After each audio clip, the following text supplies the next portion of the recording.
Hello guys and welcome to a new brand video. And today I'm going to show you how to undo in the Clickup web application. So the first thing that we need you to do now is to connect to the Clickup website by typing app.clickup.com in your browser. After that, you will need just to create an account with your email. And if you already have one, just connect to your account and then you will need just to follow these simple steps.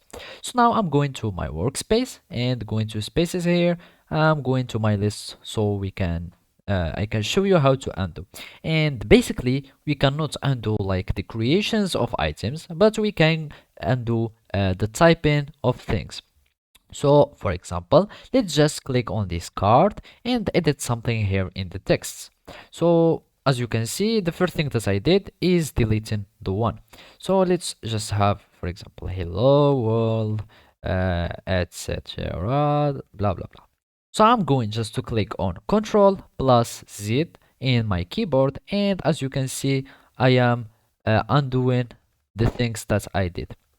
And of course, it will also do or undo until the last change that we have or the first state that we had.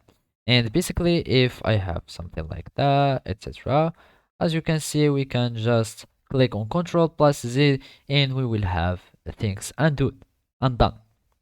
And as you can see, we can do this for the description. Hello, everyone.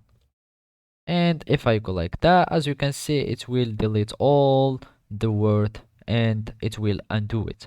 And we can do this for everything that we click or we add. This is just some timer, etc. And as I said, this can just work on only text in ClickUp. So basically, this is how you can undo in ClickUp. Thank you for watching and see you next time.